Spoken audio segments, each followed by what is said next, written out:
Assalamualaikum warahmatullahi wabarakatuh. Bismillahirrahmanirrahim. Nahmaduka ya ghafuru ya syakuru. Mashalli wa sallim barik ala sayyidina maulana Muhammadin wa ala alihi wa sahbihi asma'in nama ba'du. Kula niki cerita ibadah sing ringan-ringan mawon. Tapi dadekne mlebu swarga. Amin. Terus kula badhe cerita siji mazhab Hasan Sadzili. Terus Hasan Sadzili niku thariqah sing dianut Gus Wafi. Kula nggih beberapa kali dapat ijazah saking Mbah Mun, saking bapak kula. Di antaranipun nggih pesen teng Gus Wafi, sebagian liwat kula ziarah teng Baruzak nggih. Baruzak Termas. Abdul Hasan As-Sadzili niku nate pas teng dalem ditamoni pemuda. Pemuda niku ngrutu. Di kampung kami banyak maksiat, di kampung kami banyak kesalahan. Niku sepundi? Jawab Abdul Hasan As-Sadzili niku ringan. Sing jelas mboten sragen. Contohnya mboten sragen. Sajane nggih persis, tapi zaman niku dereng ngeten sragen. Kok tenggen kula kathah maksiat ngeten-ngeten. Jawabe Abdul Hasan As-Sadzili enteng ngoten. Man ahabba alla yu'sawaha fi ardi alla yu'sawahu fi ardi faqad ahabba alla tadhara maghfiratuh wa alla tadhara syafaatuhu sallallahu alaihi wasallam. Dadi wong bayangno donya ora ana salah iku padha karo ora kepengin roh ghafure Allah Subhanahu wa ta'ala. Mulane mazhab Sadzili paling bandel, ngurusi wong bandel paling bandel nggih mazhab Sadzili. Ngger kiai Sadzili iku ora umate macam-macam. Mulane teng Indonesia niku penak, sing keturunan putih seneng nabi, sing ireng nggih seneng nabi, sing ora keturunan nggih seneng nabi. Mulane setan ku bingung. Nyongkone sing seneng nabi keturunan putih tok, sing seneng keturunan ireng ya seneng nabi, sing ora keturunan ya seneng nabi, sing lakenan ya seneng nabi. Jadi kelompok itu kathah. Ini penting kalau aturaken mergi madhab Sadzili niku pancen dados pembanding madhab Sayyid Abdul Al-Haddad. Madhab Abdul Hasan As-Sadzili niku sing paling masyhur diriwayataken dening Shahibul Hikam. Mergi Ibnu Athaillah As-Sakandari muridé Abdul Abbas Al-Mursi, Abdul Abbas Al-Mursi muridé Abdul Hasan sinten Asy-Syadzili.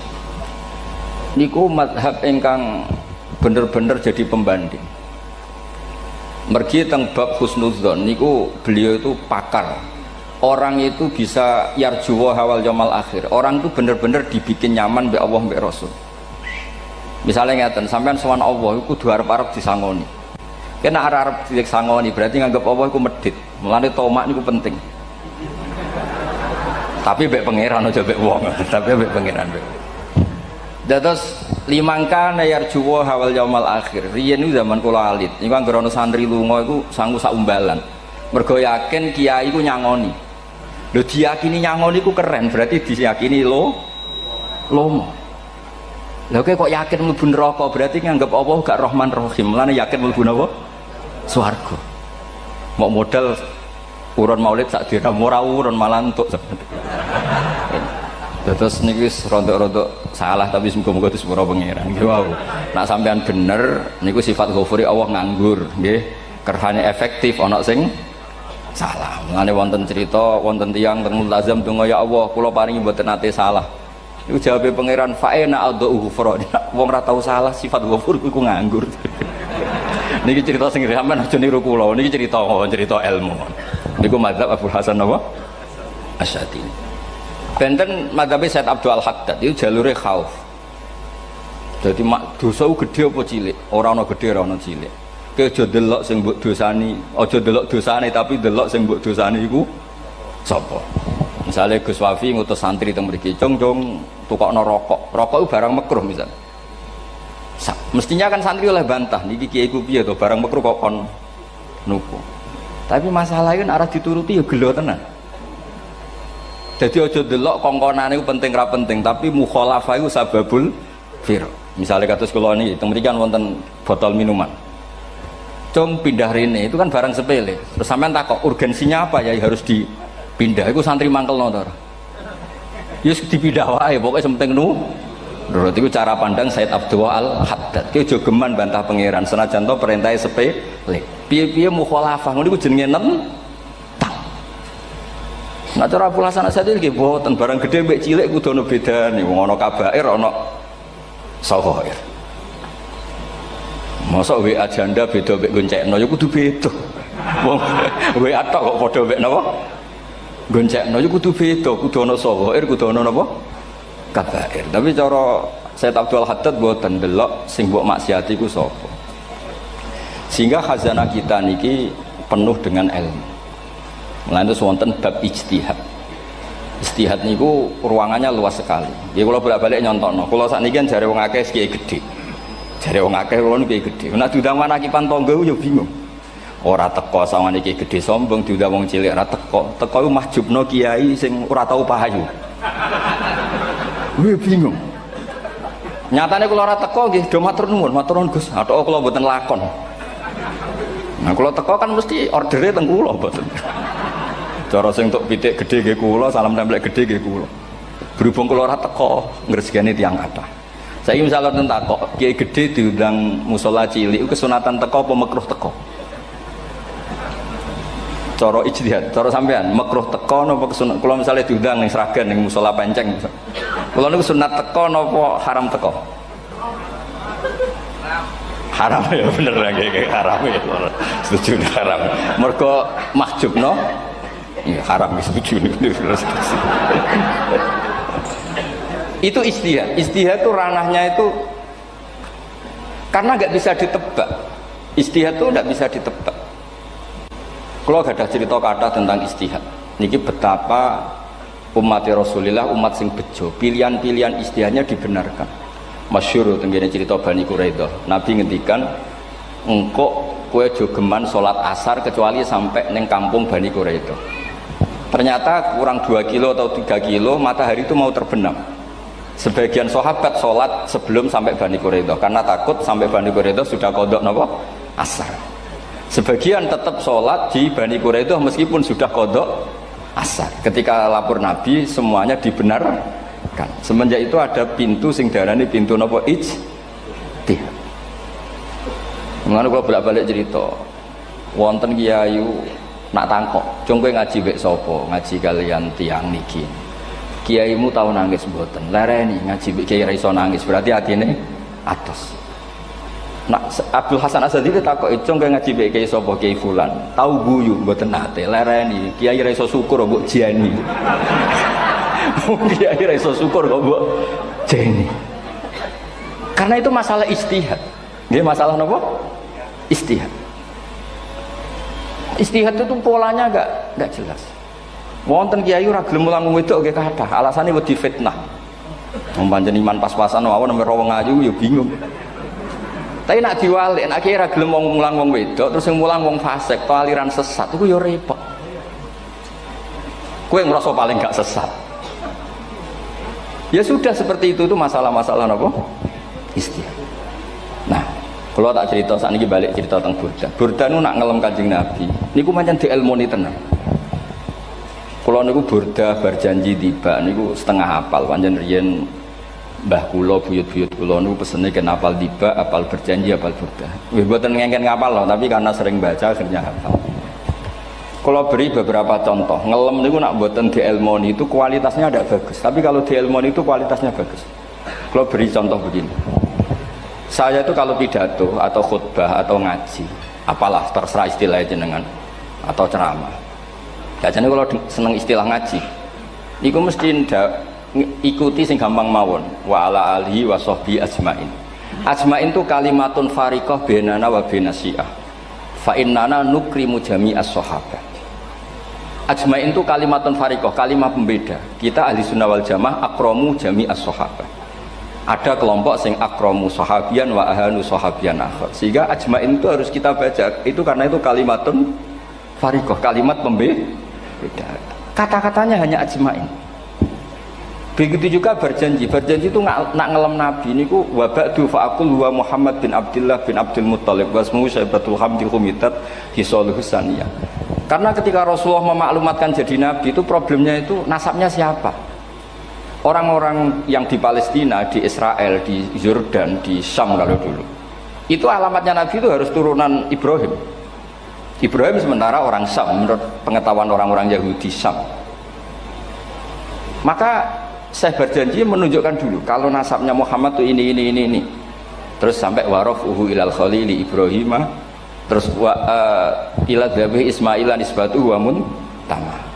Terus setelah itu terus beliau ngendikan wa adnanu bila raibin inda dzabil ulumin sabiyah ila dzabihi ismail nisbatu wa mun tamam.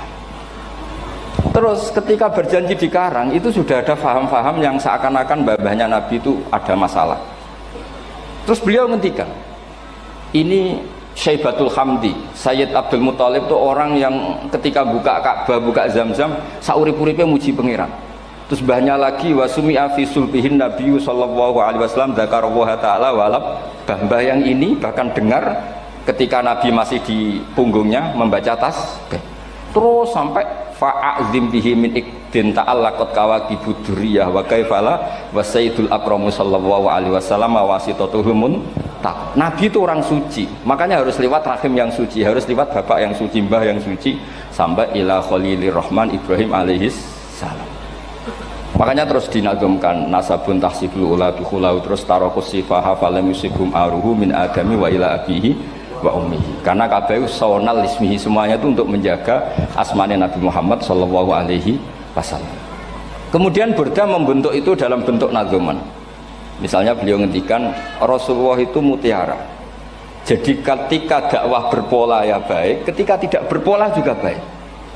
Beliau cara muji Nabi faddurru yazdatu husnan wa huwa muntazimun. Namanya mutiara ketika diuntai pasti sangat indah. Tapi terus-terusannya itu wale sayang kusu qadran ghairu muntazimi. Tapi namanya mutiara, mbok berserakan pun tetap indah. Jadi unik. Berarti ketika beliau uji Nabi dakwah tertib pernah. Sholat tuh harus begini, harus begini, harus begini. Beliau sholatnya tumakninah tertib.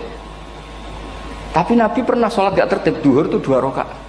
Mana anak kiai rodok lalinan itu ya anak sana tuh. Duhur itu 2 rakaat. Tapi barokahnya Nabi duhur 2 rakaat diketahui cara sholat kalau salah itu gimana. Umpama Nabi sholatnya bener terus, itu akan kesulitan kita solusinya ketika ngalamin apa? Kesalahan. Makanya Nabi ngintikan ma kuntu ansa walakin unas sali as-sunnah. Itu mestinya ratau lali, tapi didesain lali biar bisa jadi sunnah. Wonten tiyang salate sawi maca surat Baqarah, wonten tiyang badhe njupuk wedhuse lah cara Indonesia. Bareng kesuwen piyambake mufaraqah. Walhasil Mu'ad matur Nabi, ini munafik di tengah-tengah sholat kok mufaraqah. Si penggembala unta ini juga ngeklaim, ya Rasulullah imam kita tidak benar, sholatnya kesuwen. Pikirannya wong ora bela imame. Ternyata Nabi gak bela sing ngangon. Afattanun anta ya Mu'ad. Wong imami wong seragen surat Baqarah. Wis pokoke kulo wae. Jadi Islam itu segampang itu, semudah itu. Sehingga wonten tiyang niku isane maca kulhu, rakaat lagi kulhu, saniyah nggih kulhu, pokoke kulhu sampai sok makmume ku mangkel. Waduh, si imam iki gak keren, mosok main apa? Kulhu. Dilaporno, ya Rasulullah ini imam yang kau tugaskan di kampung kami niku amen maca kulhu, Mam. Ditimbali be Nabi, kenapa kamu baca kulhu terus? Li'annaha sifatullah, karena itu sifatnya Allah. Maka saya senang mengulang-ulang sifatnya. Terus kata Nabi, saya barusan dikasih wahyu Allah bahwa Allah mencintai kamu karena kamu mencintai surat kulhu. Nah ini jasa yang seragen ini ku mawon. Nanti maca tiba maca idza samsu kuwirat bulet nang tengah. Jajal ampun tak tes sakniki. Kiai paling pinter teng seragen kan maca idza samsu kuwirat di depan umum. Mungkin nak dhewean roh tapi nang ngarepe Habib doa ngarepe Gus Wafi meriang nak muntir. Wadah ngoten niku kula ndek kanca niku imame level desa bareng imami teng kecamatan salat Id. Mersiapno surat tabarakallazi biyadil mulk. Suwengi diapalo lah anyah ambek hafid. Niku nyatane yo malah klirune fatal, malah lali ra maca Fatihah. Saking semangate ben ketok imam keren maca surat napa? Tabar. Jadi yo ribet. Terus kula suwun seneng Nabi niku kados senenge para ulama. Niku nak nyifati Nabi niku gampang. Kula niki beto kitab Saraipun Burdah kalian Saraipun Barjanji. Niku kalau ngelem Nabi niku sederhana saja. Tapi itu yang mengena. Bisa ulang lagi niku sing mengena. Misalnya dawe Imam sing aran Risalah Qusyariyah. Tegene Bukhari ini cerita Bukhari. Nanti semua nabi ketika di akhirat tuh nafsi. Jadi roh prahara kiamat itu gak dinyali mau muni nafsi. Nabi ini cek kober ngendikan ummati umat. Ketika semua nabi ku pelo wis ra iso muji pangeran, Nabi Muhammad di depan Allah tesih saged muji. Fa ahmaduhu bimahamida allamani rabbi. Ketika nabi lain sudah tidak punya nyali bilang alhamdulillah, Rasulullah masih punya nyali bilang alhamdulillah. Sehingga fa Muhammadun ahmadu min ghairi. Hampir semua ulama ngendikan ahmadu yang Muhammad itu afal tafdil. Fa Muhammadun ahmadu min ghairi. Ketika nabi lain sudah tidak bisa atau tidak punya nyali memuji Allah, Nabi Muhammad masih berani memuji Allah ketika mahsyar. Karena logikanya begini, kira-kira pikirannya nabi-nabi ini wis kiamat, berarti amal wis ditutup lah, buku wis tutup. Tapi tak pikirannya Nabi Muhammad boten ngoten. Allah itu tidak diganggu oleh apapun, tidak kena atau tunduk sama konstitusi apapun. Sampean ra iso ketemu Allah, Allah ning pun akhirat, jenengan pun boleh macam-macam nih, mun tutup buku boten saged. Rahmatnya Allah tidak bisa dibatasi oleh akhirat. Saya ulang lagi, rahmatnya Allah tidak bisa dibatasi oleh akhirat. Makanya Nabi tetap berani mengajukan syafaat meskipun sudah finish, sudah akhirat tak sudah finish. Sehingga Nabi muji-muji Allah, akhirnya Allah ngendikan ya Muhammad irfa' ra'sak wasal tu'tah wasfa'tu syafa'. Sudah Muhammad, kamu minta apa tak kasih. Akhirnya beliau minta hak napa? Syafaat, disebut maqamam mahmud. Dan ini kula waos kitab kersane orisinil niki betapa sayangi Rasulullah sallallahu alaihi wasallam teng kita.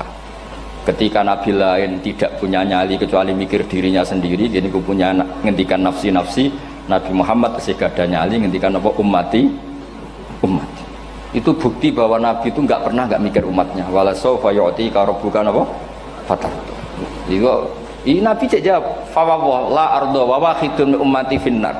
Kalau engkau memberi saya sampai saya puas, maka saya tidak puas dan satu dari umatku masih menjadi ahli napa? Neraka. Ini kalau waos nak sampean orang nangis kebablas. Niki cerita betapa Rasulullah Shallallahu Alaihi Wasallam niki jarang tiang maos niki kalau waos kersane tambah mahabbat dengan Rasulullah Shallallahu Alaihi Wasallam.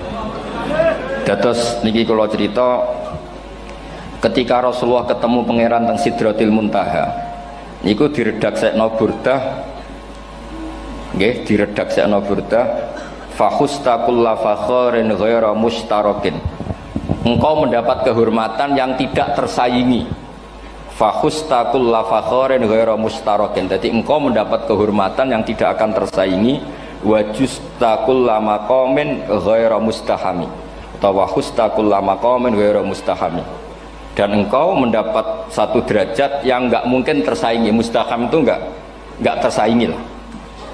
Walhasil ternyata derajat itu apa? Gini ku ketika Rasulullah ketemu Allah Ta'ala teng Sidratil Muntaha niku Sayyidah Aisyah radhiyallahu anha tangklet, ya Rasulullah mal ladzi auha ilaika rabbuk idz qala fa auha ila abdihi ma auha. Qala ya Aisyah aturidina anta alami ma la ya'lamuhu Jibril wala Mikail wala nabiyyun mursalun wala malakun muqarrabun. Nggih, Aisyah, bagaimana mungkin kamu tanya sesuatu yang bahkan Jibril itu tidak tahu, Mikail itu tidak tahu, dan semua malaikat yang dekat maupun nabi yang jadi rasul semuanya tidak tahu hubungan saya, kedekatan saya dengan Allah membicarakan apa.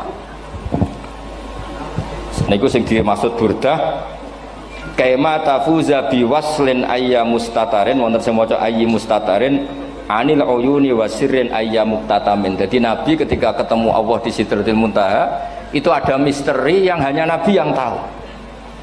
Nabi niki ibu-ibu harus bangga Sayyidah Aisyah jenenge bojo wanita tanglet. Ambek nabi itu sing ngeles. Itu rahasia yang Jibril saja tidak tahu, Mikail saja tidak tahu, masa kamu tanya? Niki khase wong putri ini. Ya Aisyah, as'aluka bi Abi Bakrin ila ma a'lam tani. Gimana cara Jawa tak kadak nomor tuamu nak gak gelem cerita. Terus kunane kuno niku nggih wong wedok niku saged ngancam. Jadi kamane wis ngancam. Aku lapor bapakku, aku digo muleh sampean rati bojo kabare. Ya rada ribet njenengan ngadepi wong wedok niku lagi ribet.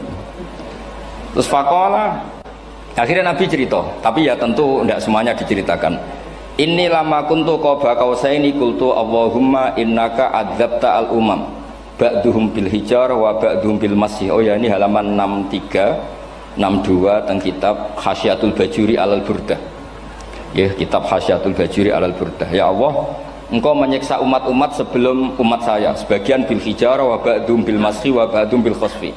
Fama anta fa'ilun bi ummati. Lalu yang akan kau lakukan untuk umatku itu apa? Reputasi jenengan sama orang-orang yang durhaka itu selalu menyiksa. Ada yang pakai batu, yang dilikuifaksi, ada yang pakai ini. Mosok umatnya kekasih jenengan podo ngoten. Berarti Nabi ku mun nego lah. Nego supaya gak sama.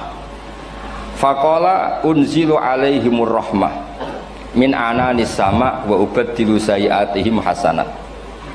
Ndak, saya ndak seperti itu dengan umatmu. Waman sa'alani a'taituhu waman tawakkala saterusé. Terus wa fid dunya asturu alal usad wa fil akhirah usyaffi'u kafihim. Orang-orang yang masih maksiat di dunia tak kasih hak tobat, dan nanti di akhirat tak kasih hak syafaat. Engkau tak kasih hak syafaat. Mulane ini penting dingertosi bilih ukuran Nabi baik itu gampang nak sampean ngaji ngangge ilmu.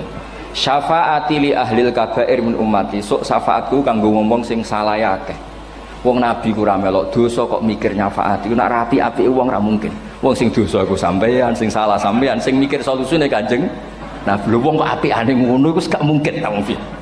Wong sing salah ku sampean, sing diutang yang sampean, sing kasus ku sampean, sing mikir Kanjeng. Nah, itu cara ulama ngelem Kanjeng Nabi. Mulane khodam tuhu bimadihin astaqilu bihi dzunuba umri madha fi syi'ri wal khodami. Dadi aku ngelem Nabi iku sebagai bentuk ngelem sing ndadekno dosaku ben disepuro pangeran.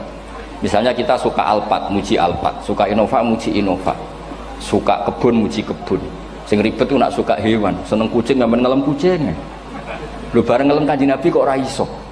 Lane jari Burdah, aku iku ngelem apa tau iso, mosok aku ora tau ngelem Kanjeng Nabi. Makanya terus beliau hidupnya, kemampuan syairnya didedikasikan hanya nggo ngelem Kanjeng Nabi Muhammad sallallahu alaihi wasallam. Makanya terus ngendikan wa huli kholasi khaira multazim. Saya dedikasikan kecerdasan saya untuk ngelem Kanjeng dan Nabi, dan itu solusi terbaik. Lalu nak ngelem Kanjeng Nabi kadang kebablasan, sampai dikritik banyak ulama karena kebablasan. Gini masyhur beliau ngendikan wala yadi ka rasulullah jahu kabi idzal karimu tajalla bismi muntaqimi. Wonten naskah sing tahalla duka wau teng mriki diwaos napa tahalla napa tajalla Gusti. Tahalla ya. Wonten naskah tahalla wonten tajalla artosipun ngeten. Ya Allah, nabimu ini engkau gelari nabi yang ar-raufur rahim, sebagaimana yang sering disebut Habib Ali Al-Habsyi. Jika nabimu itu ar-raufur rahim, maka ketika engkau mau menyiksa saya dengan atas nama engkau al-muntaqim, zat yang tukang nyiksa, yang menyiksa, maka gelar engkau kepada nabi yang ar-raufur rahim itu kamu kemanakan? Jenengan kudu konsisten, terus kadung ngarani nabi ini jenengan raufur rahim. Maka sifat jenengan yang muntaqim jangan pakai dulu, karena saya ini umatnya Nabi yang kamu beri gelar Raufur Rahim. Paham tak jenengan? Maksudnya ya aja sida nyiksa wong kadung mbok arani Raufur Rahim. Dadi wala yadi ka rasulullahi jahu kabi idzal karimu tajalla tatahalla bismimun takim. Terus sekarang Burdah jenenge Muhammad. Allah kadung janji wong sing jenenge Muhammad ora bakal disiksa. Sebetulnya maknanya ya Muhammad Sayyidul Anbiya nih. Tapi ketika ono panggilan Muhammad ke depan, Muhammad gak boleh disiksa. Jeneng kula nggih Muhammad. Terus Burdah nu saking yakine ngendikan fa innali zimmatan minhu bi tasmiyati Muhammadan wa huwa afal khalqi bi zimman. Gusti jenengan kudu eling nami kula niku Muhammad. Wong sing jenenge Muhammad itu ora oleh disiksa. Padahal maksudnya ora oleh disiksa kan kanjeng Nabi Muhammad, tapi piyambake namine Muhammad. Terus ngendikan malih in ati dzamban fama ahdi bimuntaqidi minan nabi wala habli bimun sorim. Gusti kula pun iman mbek jenengan. Iman itu nilainya tertinggi. Jenenge iman nilai tertinggi, maka iman nggak bisa dibatalkan hanya karena saya salah. Berarti pangeran kok diruwayu, dipeksa, kudu ngakoni nek dene umat Rasulullah sallallahu alaihi wasallam dan in ati lamun nekane ingsun dzamban ing dosa. Fama ahdi bimuntaqidin, maka perjanjian saya dengan engkau tidak boleh dibatalkan.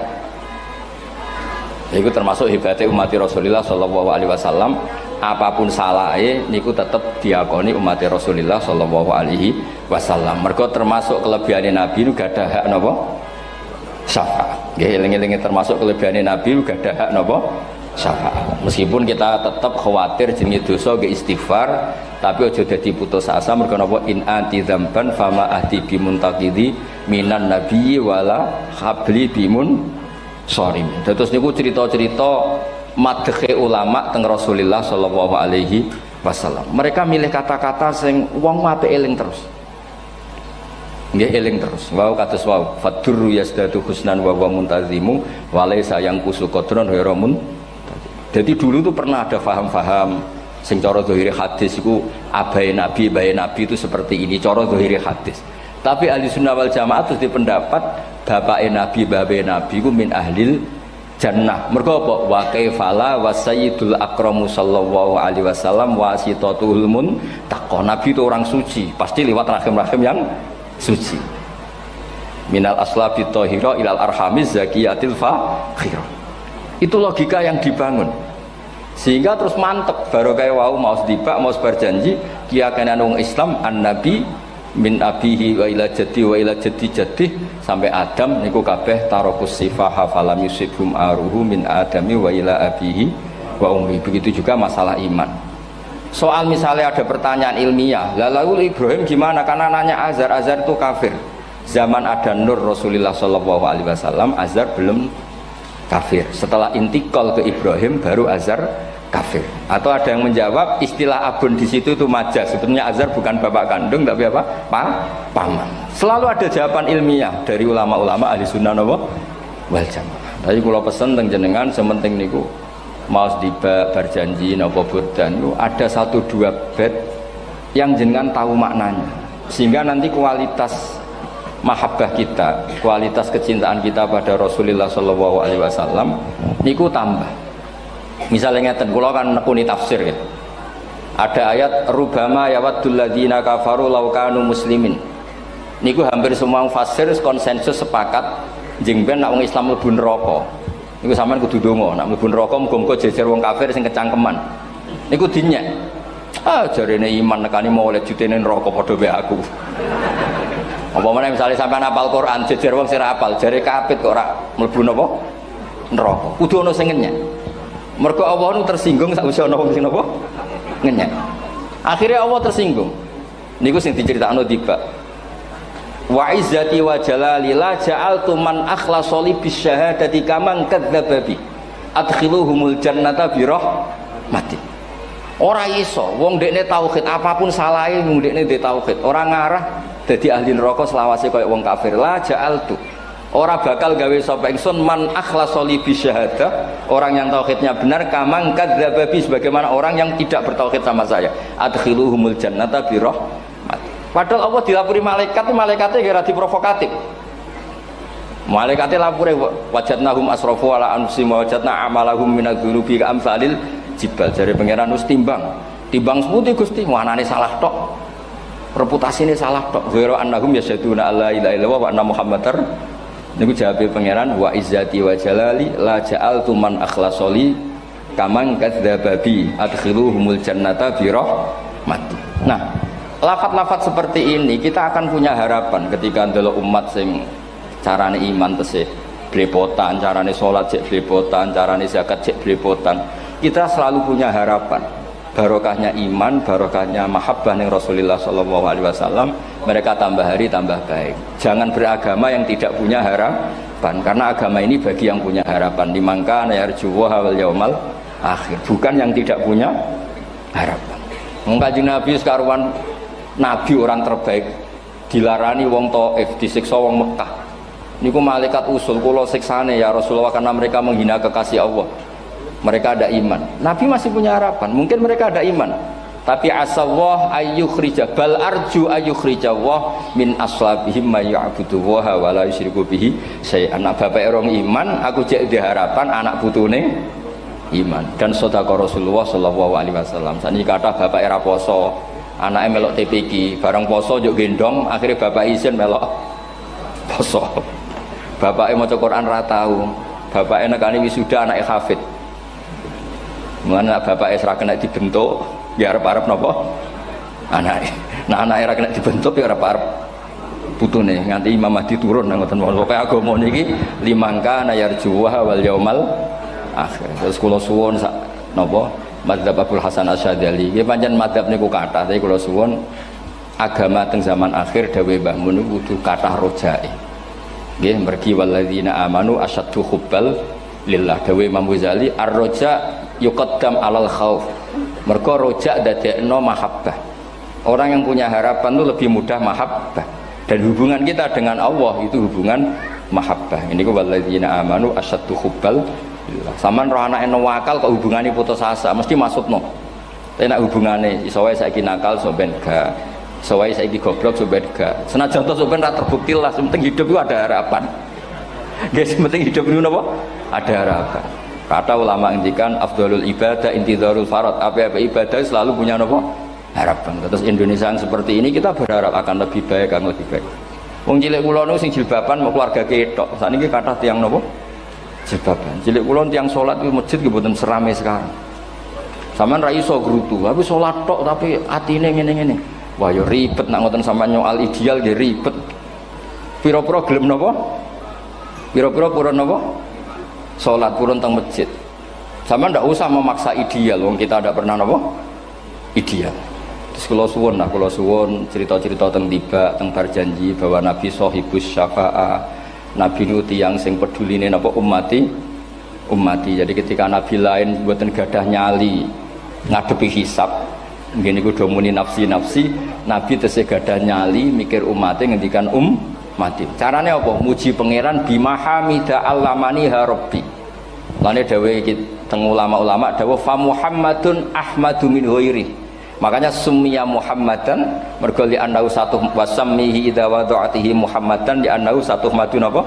Uqbah wa summiya Ahmad li annahu ahmadu min ghairi. Ini hampir semua ulama ngendikan ketika teng mahsyar semuanya Nabi gak punya nyali untuk matur minta sama Allah.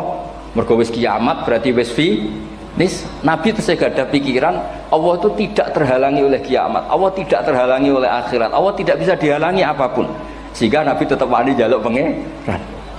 Berarti mujine Nabi ku lebih top karena tahu Allah itu tidak terbatasi. Nah karena Allah tidak terbatasi, podo-podo Allah wapian, wis tak jaluk kanggo umatku sing mati alat tauhid. Berhubung Nabi ngoten terus Allah ngendikan ya Muhammad irfa ra'sak napa wasal tu'tah wasfa tusaffa. Muhammad kepala kamu angkat, kamu minta apa saya turutin. Terus Nabi minta hak napa syafaat. Seseorang bertobat. Dulu umatnya Nabi Musa ada yang menyembah anak sapi, ijel itu, harus tobat. Itu tobatnya ekstrim betul. Kalau tobat sekarang kan cukup istighfar sama istighosah. Kalau dulu enggak, liyak tulal bari umingkum al mujrima, yang terbebas dari dosa menyembah anak sapi, membunuh yang terlibat atau pernah menyembah anak sapi. Makanya ayatnya apa? Fatubu ila bari'ikum faqtulu anfusakum.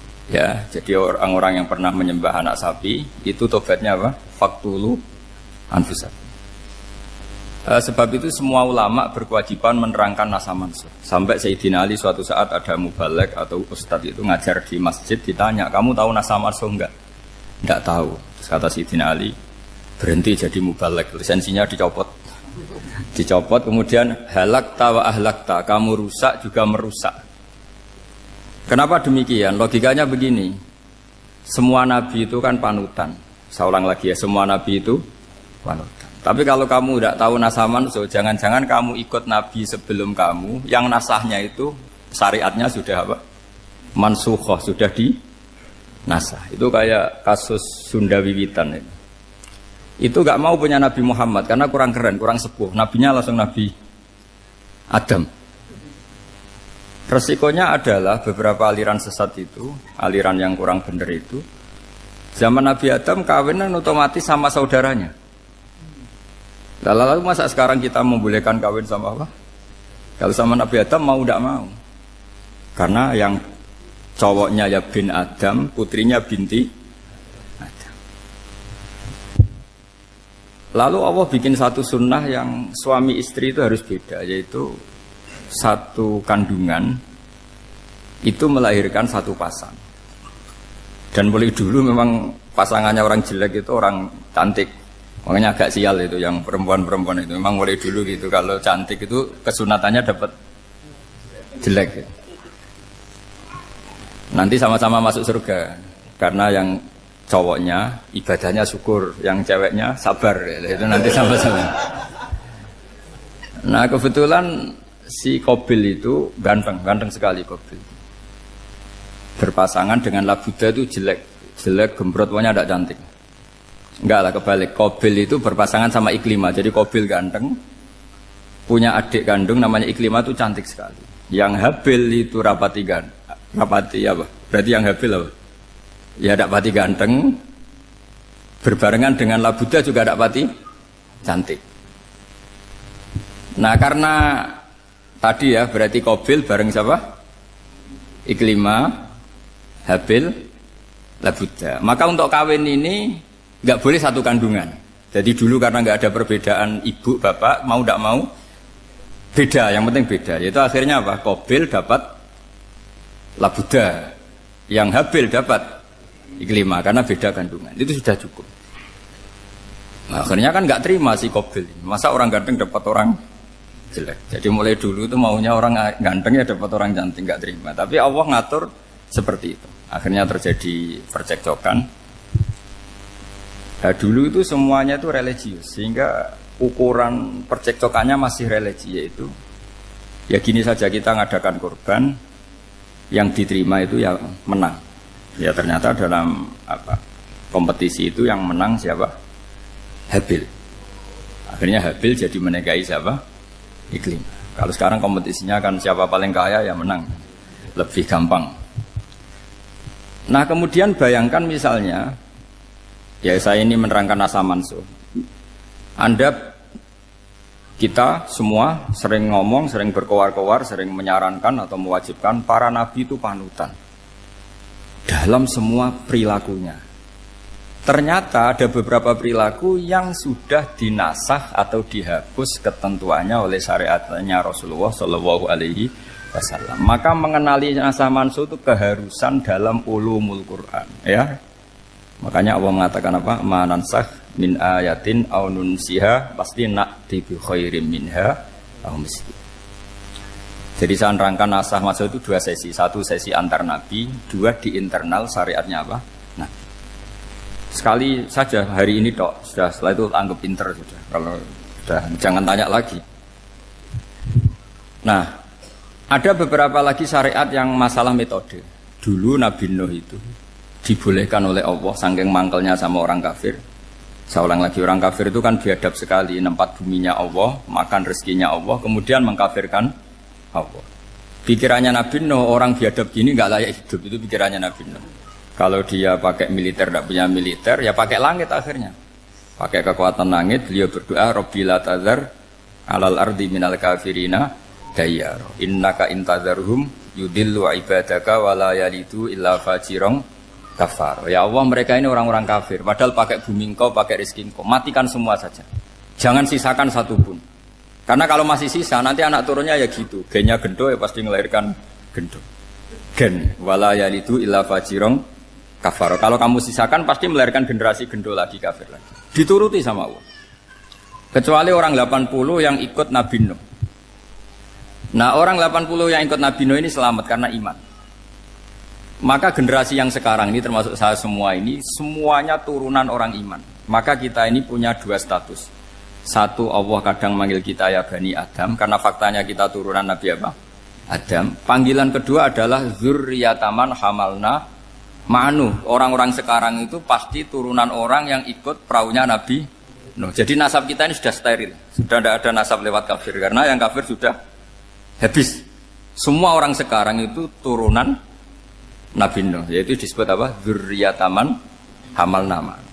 Itu sekitar orang 80.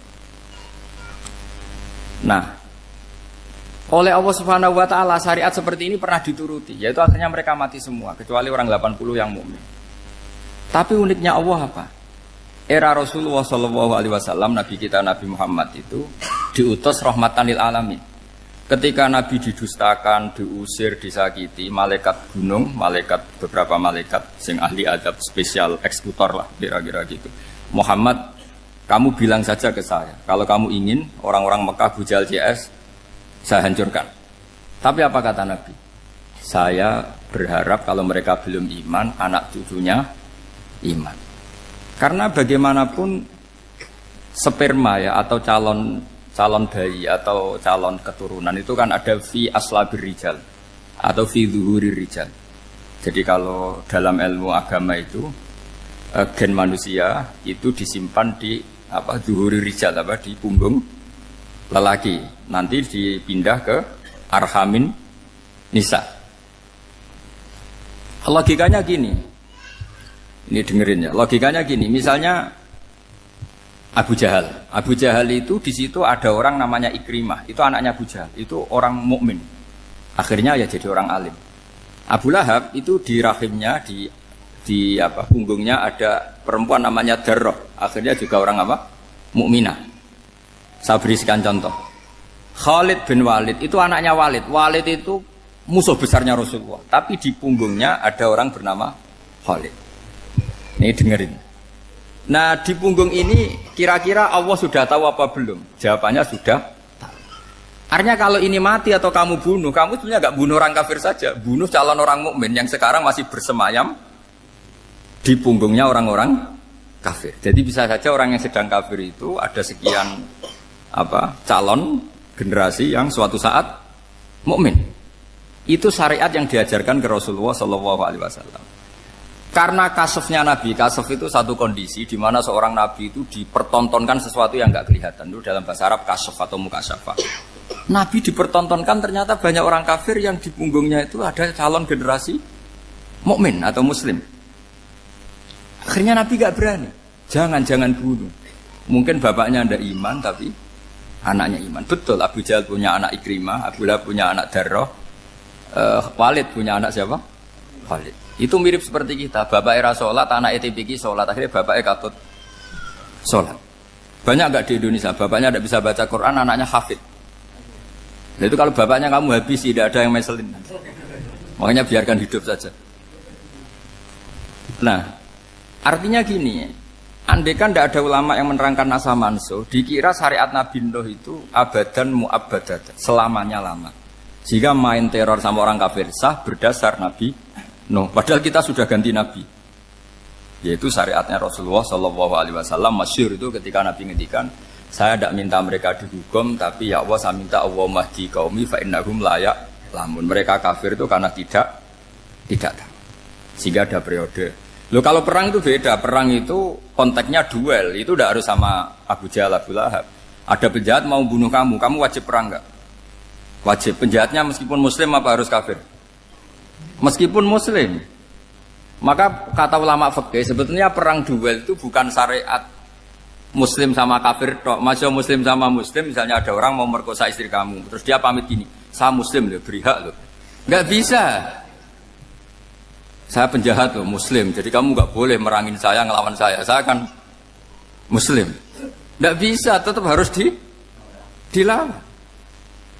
Makanya kata ulama-ulama fikih, pertarungan sama musuh itu tidak harus sama orang kafir. Orang muslim pun yang mengganggu kehormatan kita, misalnya mau merkosa istri Anda, itu harus dilawan. Makanya Nabi ngendikan mangkutila duna mali fahuwa syahid, mangkutila duna harimi fahuwa syahid. Orang yang mati karena membela kehormatan keluarganya atau hartanya, maka dia mati syahid. Dan penjahat yang mati ini muhaddarun damu, diabaikan sehingga enggak kena kisos, membunuhnya enggak kena. Misalnya ada penjahat mau bunuh kamu duel menang. Kamu enggak kena kisos karena ini muhaddarun damu, diabaikan kehormatannya. Padahal dia muslim, apa? Muslim. Ini perlu. Jadi ini mengaji ini agak jelimet tapi gampang. Kan kalau paham enggak paham selesai, jadi enggak baca selesai itu. Sehingga kalau enggak ada nasa mansuh, maka orang selalu berpikir, pokoknya yang penting ikut Nabi. Nah itu bahayanya kalau Anda tidak tahu detail, jangan-jangan syariat yang kamu ikuti itu syariat yang sudah berstatus mansukhoh, telah dicabut. Dan itu banyak. Makanya kata Sayyidina Ali ketika ada orang ngajar gak tahu nasa mansuh, halakta wa ahlakta, kamu rusak dan merusak orang lain. Seperti tadi pernah ada kawin itu satu turunan, yaitu era Nabi Adam. Masa kita sekarang kawin sama satu turunan, kan gak mungkin. Ya kan, pernah ada membumi hanguskan orang kafir, yaitu syariatnya Nabi Nuh. Itu dihapus oleh syariatnya Nabi Ibrahim dulu. Yaitu Nabi Ibrahim menghentikan apa? Faman tabi'ani fa innahu minni wa man asani fa innaka ghafurur rahim.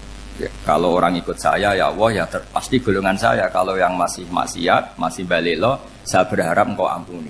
Akhirnya banyak orang kafir tobat. Coba era Rasulullah itu semua orang kafir Mekah itu kafir. Nabi belum wafat. Itu sudah ada 114.000 mukmin semua. Jadi Nabi menangi mayoritas orang menjadi mukmin dari mayoritas kafir. Yaitu disebut wara'aitan nasa yadkhuluna fi dinillahi afwaja. Andai kan Nabi Muhammad pakai syariatnya Nabi Nuh, bisa enggak mengislamkan orang sebanyak itu? Enggak bisa kan? Maka ini penting mengenali nasab mansur. Jadi periode cara wong Jawa maksud no tuntas. Robila tadar itu, pasot tuntas itu, menghabisi itu habis di periode Nabi siapa? Nuh. Syariat itu sudah enggak dipakai lagi. Yang dipakai apa? Faman tabi'ani fa innahu minni wa man asani fa innaka ghafurur rahim. Lah Nabi Muhammad ini nabi yang kena khitab anit tabi' millata Ibrahim hanifah. Jadi masternya Nabi Muhammad itu mentornya Nabi Ibrahim. Sehingga syariatnya ya faman tabi'ani fa innahu minni wa man asani fa innaka ghafurur rahim. Tidak syariat rabbila tadzar alal ardi minal kafirina daya. Jelas ya. Jadi mengenali nasa manusia itu penting sekali karena kalau enggak Anda halakta wa ahlakta, kamu merusak diri kamu sendiri juga merusak orang lain karena menfatwakan hukum yang sebetulnya sudah berstatus mansukh. Hanya berdasar itu kan syariatnya nabi-nabi dulu. Syariat yang apa? Syariat yang nggak pernah terhapus hanya satu, usuluddin, yaitu tauhid, itu sama. Tapi kalau syariat itu beda-beda, atau furu'iyah itu beda-beda. Yaitu tadi saya beri contoh era Nabi dulu, kalau ada pakaian najis dipotong, dibuang. Era Nabi Muhammad dicuci. Orang kafir dihabisi oleh langit. Era Nabi Muhammad nggak boleh, bahkan didoakan Allahumma hdi qaumi fa innahum la ya'lamun. Di Qur'annya apa? Wa in ahadum minal musyrikin astajaraka fa'jirhu hatta yasma'a kalam Allah tsumma ablighu ma'mana. Jadi kalau ada orang kafir enggak boleh main dihabisin, mereka beri peluang untuk mengkaji kitabullah hatta yasma'a kalam Allah. Kalau mereka sudah berpeluang ngaji, harus tsumma ablighu ma'mana, harus dijamin keamanan. Ya, karena apa? Dzalika bi annahum qaumul la ya'lamun. Bagaimanapun mereka memang karena tidak tahu. Nah, kenapa tidak tahu? Enggak. Karena tadi mereka tertutup oleh kultur yang beratus-ratus tahun. Mbah-mbahnya mereka menyembah batu, menyembah berhala. Ya tahunya itu ya Tuhan. Bagaimana Anda bisa menjelaskan sesuatu yang sudah beratus-ratus tahun kan tidak gampang. Maka ada periode dimaklumi. Apa? Kalau era sampean kan, mosok waktu disembah saking gobloknya orang. Kamu lahir kan sudah nyembah Allah, tidak nyembah batu. Bayangkan kalau kamu jadi mereka. Wong perut kamu saja disuruh makan pizza sakit kok, karena saking lamanya makan sambal kan gitu. Kamu bilang perempuan Indonesia saja cantik kok, saking lamanya jadi orang Indonesia. Padahal orang Indonesia tanyakan orang Eropa, cantiknya di mana? Kamu lahir di Afrika, bilang orang Afrika itu cantik, tanyakan orang Eropa, cantiknya di mana? Hitam gitu kok. Jadi orang itu pasti terkooptasi oleh sekelilingnya. Orang Afrika akan bilang wanita Afrika itu cantik. Coba tanyakan orang Eropa, cantik apa enggak? Belas. Orang Eropa yang kulitnya gitu kata orang Eropa indah, kata sampean koyok anaknya kebo katanya kulitnya. Jadi orang itu akan terkooptasi oleh sekelilingnya. Bayangkan kalau semua orang nyembah berhala terus kamu tidak, alasan kamu apa? Kan menentang mayoritas. Dan itu berat. Maka dimaklumi oleh Allah, dzalika bi annahum qaumul la ya'lamun fi manah panyeruah. Nah, pemakluman ini yang mulai sekarang terkikis. Orang main pukul saja enggak mau ngaji. Enggak mau ngaji Quran secara kafah. Jadi fatwanya Islam kafah tapi ngajinya Quran enggak kafah. Ngambil 1-2 potongan ayat dipakai dalil. Jadi Islamnya inginnya kafah tapi ngajinya Quran enggak. Kalau kafah ya hafal 30 juz itu. Kalau mau ya, kalau mau kafah ya hafal berapa? 30 juz. Makanya saya sering bilang, saya sering dinasihati orang karena belum tahu saya ini hafal Quran. Bapak harusnya Islam itu kafah. Kata saya ya dimulai dari konsep Islam itu kafah dulu, apa ya hafal Quran secara kafah. Jadi ini penting saya utarakan. Bahaya sekali orang mengenali Islam tanpa mengenali nasah mansukh. Karena beberapa syariat Nabi sebelum kita itu berstatus mansukh. Terus contoh berikutnya, ini nasakh mansukh antar Nabi apa khusus internal Nabi? Antar Nabi aja agak selesai nih sampai subuh aja agak selesai. Contoh yang paling keren mungkin cowok semua senang. Nabi Dawud dulu istrinya berapa? 99. Nah itu kalau masih halal itu kan berarti jenengan tuh punya istri berapa? Wah itu kan ngeri betul. Punya satu aja repotnya gitu apalagi berapa? Punya 99. Terus kamu bilang gini, ini kan syariatnya Nabi Dawud, Nabi kan bisa diikuti. Pernah ada periode di mana seperti itu boleh. Jadi makanya mau tidak mau ngenali nasakh mansukh itu harus. Kalau enggak ya kamu masih berkeyakinan boleh beristri berapa? Nah ini penting saya utarakan. Makanya Sayyidina Ali itu kalau ngetes calon mubaligh, kira-kira kalau Kemenak dulu inginnya apa? Sertifikasi apa? Mubaligh. Itu tanyanya gitu. Ta'rifun an-nassa wal mansukh, kamu apa tahu nasakh mansukh? La. Jawabnya Sayyidina Ali, halak tahu ahlak tahu. Kamu orang yang rusak. Karena tadi takutnya ada syariat yang sudah mansukh dipakai. Itu tadi misalnya kita ini tidak umatnya Nabi Nuh, tapi pakai syarat Robbila tadar alal ardi minal kafirina. Terus ketiga begini, misteri manusia itu. Dan ini kita tidak pernah tahu sampai kiamat, tapi ini ilmu harus kita diskusikan. Misalnya saya ini namanya Bahauddin. Saya sekarang hidup sampai 2019 sekarang. Kan hanya Allah yang tahu berapa turunan saya sampai kiamat dan statusnya kayak apa. Donald Trump juga gitu. Donald Trump itu sekarang kafir, tapi kita tidak pernah tahu nanti turunan keberapa ada yang Muslim. Lah turunan yang calon Muslim ini diletakkan di mana kita tidak tahu. Yang jelas kalau kamu bunuh itu katut itu. Artinya gini, logika membiarkan orang kafir itu ya ada logikanya. Gitu. Logika membunuh karena mereka mau membunuh kita ya ada logika fikihnya, karena kalau kita ada membunuh dibunuh. Makanya semuanya hukum ini terus bergantung al-hukmu yaduru ma'ilatihi wujudan wajib. Di sini terus dipertemukan. Makanya semua nabi itu kalau yang namanya membunuh pasti pas perang saja, karena ini kondisi yang memang pilihannya hanya dua, kalau nggak dibunuh ya membunuh. Ada duel lah. Maka ini butuh kajian fikih dan orang nggak boleh subjektif dalam hal ini. Saya ulang lagi, tidak boleh subjektif. Karena tadi, orang yang kamu katakan sekarang misalnya Zaid, kamu itu bodoh sekali. Kenapa bodoh? Nggak hafal Quran, nggak pernah kuliah, nggak pernah ngaji. Ternyata Zaid ini bersemayam calon anak yang alim alama hafal Quran. Namanya Umar, tapi masih jadi sperma. Suatu saat Zaid itu punya anak alim alama. Kan banyak orang nggak bisa baca Quran, punya anak hafid. Banyak nggak di Indonesia? Banyak nggak petani yang punya anak dekan? Petani punya anak dekan. Yang dekan punya anak naik kelas saja susahnya bukan main. Banyak kan?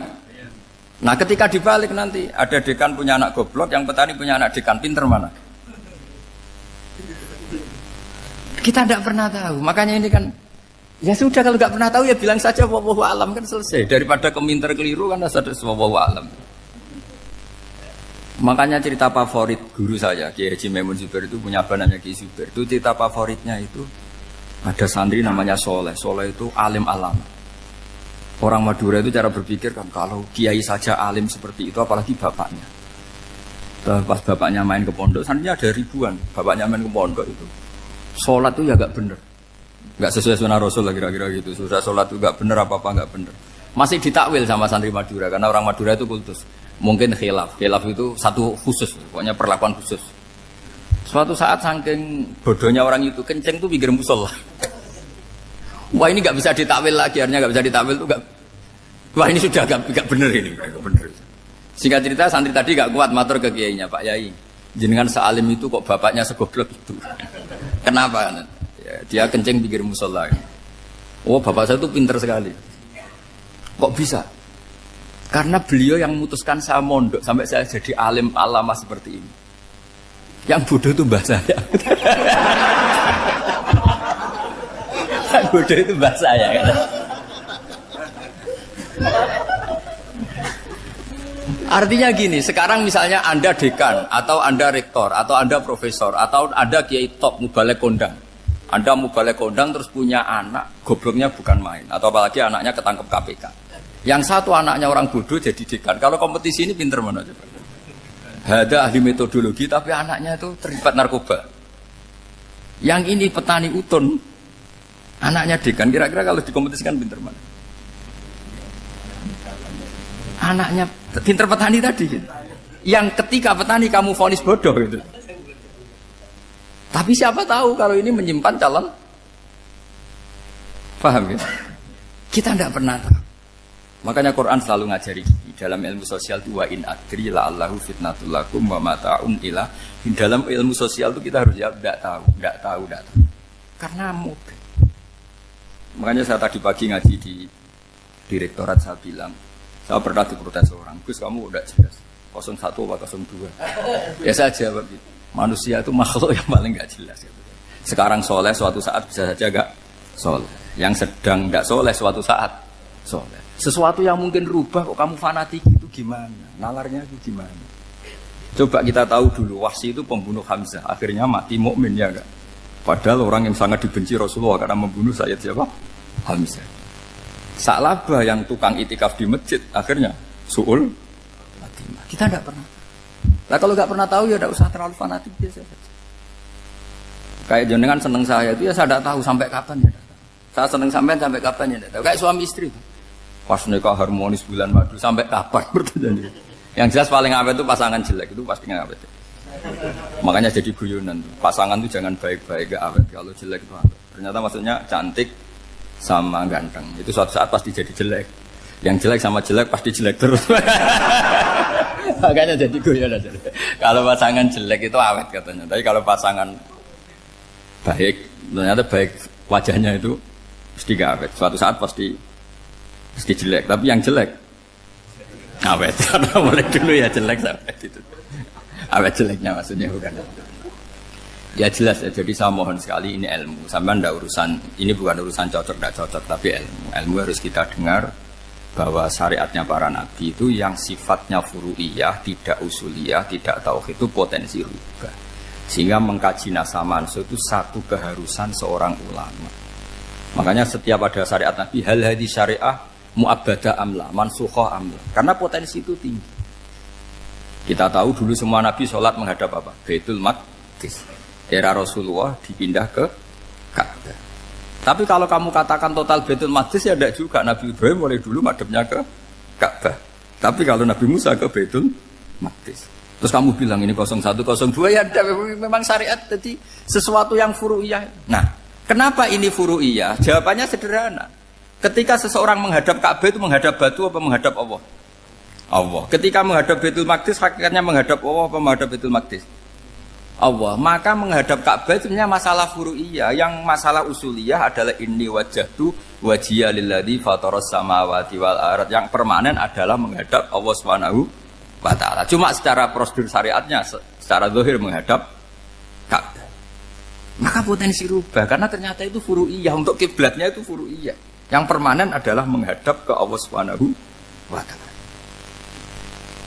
Ini penting ya. Jadi terus sekarang masih antar nabi apa di internal nabi? Ini sudah mau selesai waktunya, sudah habis ini. Internal. Ini sudah selesai ini sudah pas ini. Mohon maaf ya. Oh. Jam ini sudah. Sampai mana tadi? Terusnya apa enggak? Sudah ya, sudah kayaknya sudah. Biar kelihatan cerdas terus. Sekali pertemuan sudah pinter gitu. Berapa? Setengah jam sudah pinter. Yang internal Nabi apa antar Nabi? Internal ya, sudah sekarang ke internal. Kalau internal lebih banyak lagi contohnya. Yang masyhur tentu masalah Baitul Maqdis. Dulu Rasulullah pernah sholat menghadap Baitul Maqdis 16 bulan. Berapa?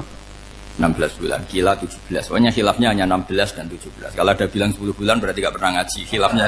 Karena khilafnya itu hanya 17 sama 16. Akhirnya sama Allah diminta disuruh menghadap ke Ka'bah. Saya ulang lagi, itu tetap masalah antar nabi sebetulnya. Begini. Makom itu kalau dalam bahasa Arab bukan kuburan. Kalau di Indonesia kan makomnya Sunan Bonang itu kan kuburan. Kalau makom dalam bahasa Arab itu sesuatu yang pernah dipakai singgah, itu namanya apa? Makom. Lalu Rasulullah itu pertama di Medina itu madhep Baitul Maqdis itu 16 bulan. Orang Yahudi senangnya bukan main. Sampai mereka bilang gini, Muhammad tuh gaya-gaya nantok punya agama baru, tapi kiblatnya ikut kita. Baguslah anak itu katanya, masih tahu diri katanya. Bagus katanya itu masih tahu diri. Jadi senangnya bukan main orang Yahudi. Karena kiblatnya Muhammad sama dengan mereka. Ya tentu mereka jangkar Muhammad, bukan Sayyidina Muhammad atau Rasul Muhammad, karena mereka masih gak iman. Nabi itu ya agak tersiksa karena beliau secara gen turunan Nabi Ibrahim dan kiblatnya Ibrahim itu Ka'bah. Agak tersiksa tapi sami'na wa ata'na tetap madhab ke Baitul Maqdis berapa? 16 bulan. Suatu saat Nabi Muhammad itu disuruh madhab Ka'bah. Ini dengerin. Akhirnya madhab ke Ka'bah. Apa yang terjadi? Orang Yahudi komentar gini, Muhammad itu gimana? Dia di perantauan, rindu sama keluarganya. Terus rindunya itu diaplikasikan jadi perilaku agama. Jadi dia madhab Ka'bah dianggap kangen. Kayak saya kan orang Rembang. Rembang itu apanya Jogja? Timurnya apa-apanya? Enggak, Jakarta itu mana Jakarta itu? Barat sana ya. Ibaratnya saya orang Jakarta, terus merantau di Jogja. Dulu kiblatnya itu menghadap ke timur. Terus ketika madhab ke barat, kata sampean, wah itu padunya kangen apa? Keluarga. Itu kurang ajar orang Yahudi. Jadi orang Yahudi itu memang paling pinter bully. Makanya kalau sampean tukang bully itu ya agak-agak, ya enggak. Saya tidak ngomong agak ya, pokoknya agak-agak. Ya. Pinter bully orang Yahudi. Makanya nggak ada orang debat sepinter orang Yahudi. Yang bisa ngalahkan hanya Tuhan itu. Orang Yahudi yang bisa ngalahkan hanya Tuhan. Sayyidina Ali orang paling terkenal cerdas. Itu kalau sama orang Yahudi itu pusing. Karena ya, apa logikanya itu? Saya beri sekian contoh. Ada orang Yahudi tanya gini, Muhammad, kalau kambing mati itu yang bunuh siapa? Ya Allah, mati langsung. Agama kamu itu aneh, Mak. Yang langsung sentuhan Allah haram, tapi yang lewat tangan-tangan jahil manusia malah halal. Harusnya itu yang halal kan orisinil, langsung Allah yang mundur. Jadi uteknya itu aneh, dari cara berpikir itu aneh. Nah cara sampean ini kan, nak halal pangan kue. Tapi Nabi kan nggak boleh bertutur kata kasar gitu. Kalau yang jadi Nabi saya untalan ngono kan gitu. Tapi Nabi kan nggak boleh kasar. Jadi Nabi itu problem karena nggak boleh apa? Kasar. Kalau kita kan gampang, wis nak halal untalan kan selesai, Pak. Tapi Nabi nggak boleh kasar gitu. Jadi nak jadi nggak Nabi, ya sampean itu kan enak. Mau keliru ya pantas, mau apa saja pantas. Karena kan nggak panutan. Kalau Nabi nggak bisa. Meluruskan kebenaran itu harus tetap sesuai akhlak. Ya jadi agak kerepotan. Makanya punya Umar alhamdulillah ada yang nggak perlu aturan gitu. Jadi enak. Jadi ya itu memang aturannya harus itu. Coba Nabi itu perang tapi nggak boleh bunuh. Kayak apa susahnya? Beliau jadi sasaran tembak tapi nggak boleh bunuh. Kalau sahabat kan enak, duel, relax, santai, bisa tarung. Kalau Nabi nggak boleh. Makanya Nabi meskipun ikut perang terus nggak ada sejarah orang yang dibunuh. Ya hanya satu peristiwa itu pun dibaca orang kafir, ditangkis Nabi, pedangnya kembali ke dia mati. Tapi nggak ada yang Nabi. Karena Nabi kalau pembunuh nanti itu terus kayak pendekar kan susah juga punya Nabi kok. Habis perang misalnya Nabi tanya, Muhammad habis serang berapa? 1000. Ya repot juga punya Nabi mantan apa? Membunuh meskipun yang dibunuh orang kafir, tapi kan kayak apa ya? Fitrah manusia itu akan menolak kepemimpinan orang yang gitulah pokoknya nggak bisa diterangkan itu. Makanya Nabi itu nggak pernah bunuh meskipun kayak apa musuhnya tapi nggak pernah bunuh. Untungnya di sekeliling orang-orang yang tadi. Jangan bilang itu suka bunuh ya, pokoknya perang gitu ya. Perang dengan bunuh itu beda loh ya. Kalau perang itu fair apa? Fair. Sampai mana tadi? Nabi Ibrahim ya tadi. Makom tadi saya ulang lagi. Nabi Muhammad menghadap ke Baitul Maqdis itu hanya Allah nuruti. Ini loh Nabi betul. Tahu betul bahwa di antara syariat adalah Baitul Maqdis. Karena semua Nabi pernah berkiblat Baitul Maqdis. Tapi Nabi ketika menghadap ke Ka'bah, Nabi juga dibilangin sama Allah. Ini loh syariat yang benar karena Ka'bah juga kiblat sing a'taku, lebih tua ketimbang Baitul Maqdis. Maka disebut Ka'bah Atiqah. Ilal Baitil Atiq. Kalau Quran bahasakan Ka'bah apa? Wal yatawafu bil Baitil Atiq. Atiq itu tua sekali. Ya, sudah. Ketika berstatus tua itu orang Yahudi seneng, mergo roh kelirune Muhammad. Mereka nantang, Muhammad ayo debat terbuka. Nabi rawuh. Bagaimana Anda bilang Ka'bah itu kiblat tertua? Wong Ka'bah itu pertama yang menghadap sana itu ya kamu. Semua Nabi menghadapnya ke Baitul Maqdis. Terus Nabi Muhammad mulai berargumentasi ilmiah tadi. Enggak, Ka'bah itu kiblatnya Ibrahim.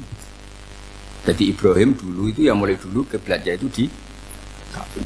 Terus orang itu tanya, buktinya apa? Terus dijawab, fihi ayatum bayinatum maqam Ibrahim. Ternyata di situ ada jejak kakinya Nabi Ibrahim, yaitu batu yang diinjak beliau ketika bangun Ka'bah. Itu argumentasi ilmiah. Lah barang orang Yahudi kehilangan ilmu, itu gobloknya orang Yahudi. Makanya yang bisa mengalahkan Yahudi hanya Allah Subhanahu wa taala. Wong Ibrahim saja golongan kita, pengikut kita. Ibrahim itu pengikut Yahudi. Wah, itu Nabi mulai senyum-senyum, mulai tertawa-tawa. Wih, ku goblok orang terdidik. Karena itu ibaratnya kayak kamu bilang Soekarno itu pengagum Puan Maharani. Kira-kira seperti itu. Soekarno itu pengikut Puan.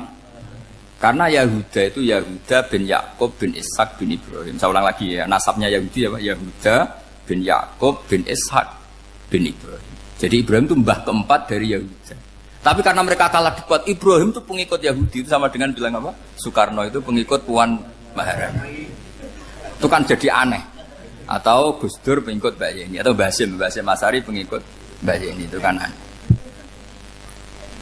Wah, akhirnya sama Allah diingatkan. Makanya ada ayat ha antum haula'i hajjatum fi ma lakum bi ilm falimatu hajuna fi ma laysa lakum bi ilm. Perjanjian debat ini semuanya harus ilmiah. Tapi kenapa perdebatan Anda malah ndak ilmiah? Karena orang Yahudi iftadohu, malu semua. Wah, semuanya Muhammad itu satu-satunya kekalahan orang Yahudi. Tapi ayat-ayat seperti ini itu enggak populer. Ayat ha antum haula'i hajjatum fi ma lakum bi ilm falimatu hajuna fi ma laysa lakum bi. Jadi Islam, betapa hebatnya Islam. Kalau debat harus ilmiah. Dan Kanjeng Nabi menantang, ini perjanjian kita debat ini ilmiah. Kenapa sekarang jadi tidak ilmiah? Yaitu kamu mengatakan Ibrahim itu pengikut Yahudi. Padahal Ibrahim dengan Yahudi itu dulu Ibrahim. Hanya Yesus kalah, mat. Tapi tetap ra Islam. Tapi nah, makanya terus Ka'bah dibuktikan ketuaannya lewat apa? Fihi ayatum bayinatum maqamu Ibrahim. Itu bukan makam kuburan.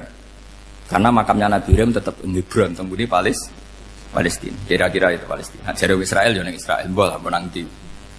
Jare ning Israel yo ning Israel, jare Palestina ning. Saya pernah ziarah ke sana di Hebron. Di makamnya Nabi siapa? Ibrahim. Jadi jelas ya. Jadi nasa mansur itu ketentuan yang dikehendaki Allah Subhanahu wa taala untuk menguji loyalitas manusia, menanggalkan semua akalnya.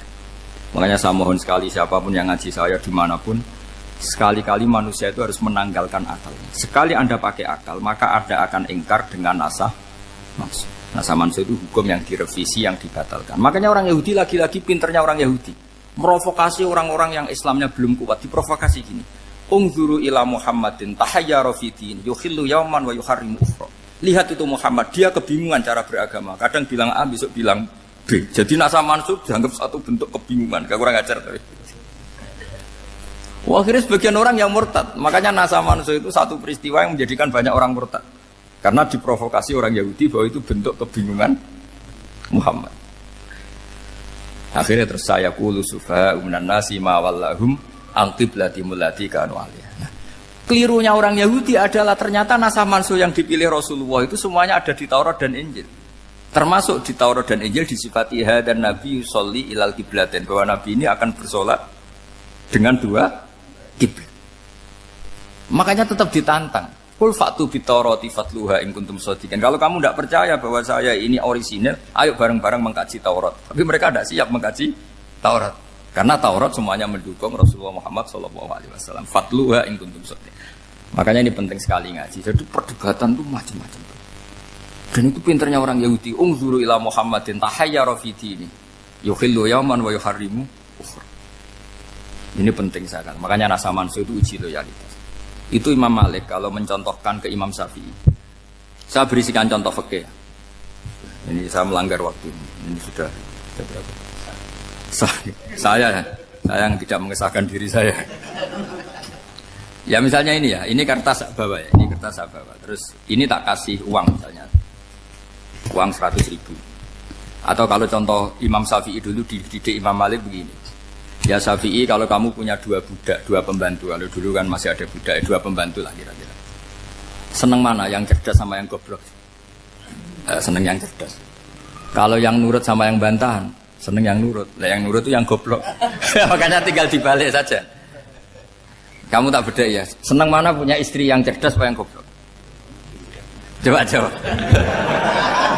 Atau ibu-ibu mbak-mbak ini, seneng mana punya suami yang cerdas atau yang goblok? Kalau cerdas gak bisa diakali. Tapi goblok nurut tapi ya kadang sini-sini kan di sini.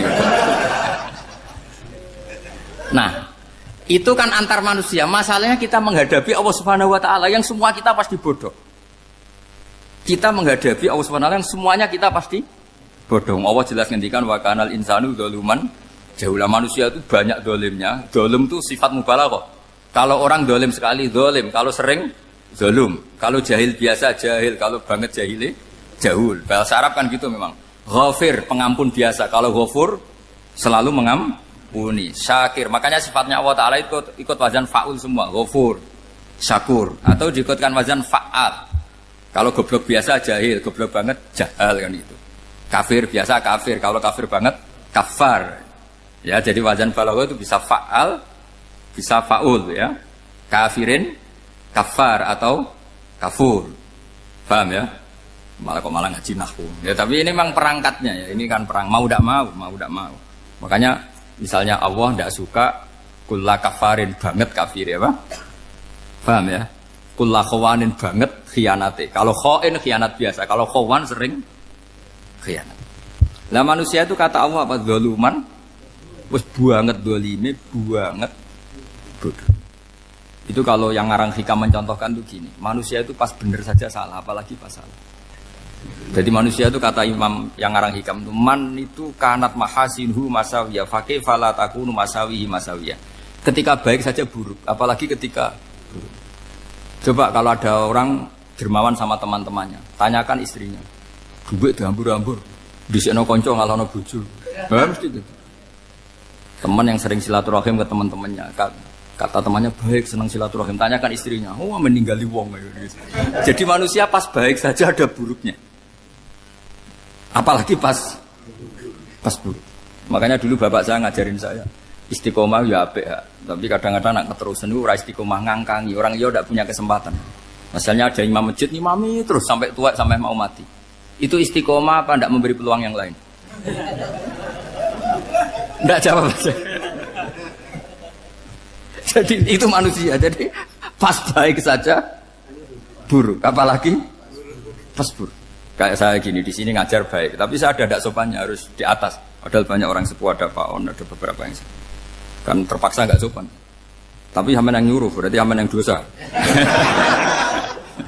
Kemarin-kemarin saya minta di bawah supaya ganjaran saya utuh. Ini gara-gara begini ganjaran saya ini agak terkredit terdebat itu karena itu. Saya teruskan. Jadi manusia itu punya sisi itu karena manusia itu dzalum dan apa jahul. Wa kanal insanu dzaluman. Problemnya ini ngadepi Allah yang selalu pinter, yang kita selalu bodoh. Misalnya gini, kamu ditanya Allah. Ini contohnya Imam Malik. Ikla hadi sokhroh fa inna tahtaha dhahaban. Coba bongkahan batu itu kamu angkat, di bawahnya ada emas. Lalu budak yang pinter berlogika, oh disuruh buka itu karena ada emas toh. Berlogika. Kalau budak yang goblok enggak, ya disuruh ya diangkat saja. Ada emas apa enggak karena perintah ya diangkat. Yang satu nurut karena perintah, yang satu nurut karena ada emas, ada sesuatu. Logikanya suatu saat Tuhan tuh hanya bilang gini tok, ikla hadis sokhroh, batu itu angkat. Yang nurut yang goblok permanen tadi kan langsung ngangkat. Yang pinter, ini ada apa lagi Gusti kok harus diangkat?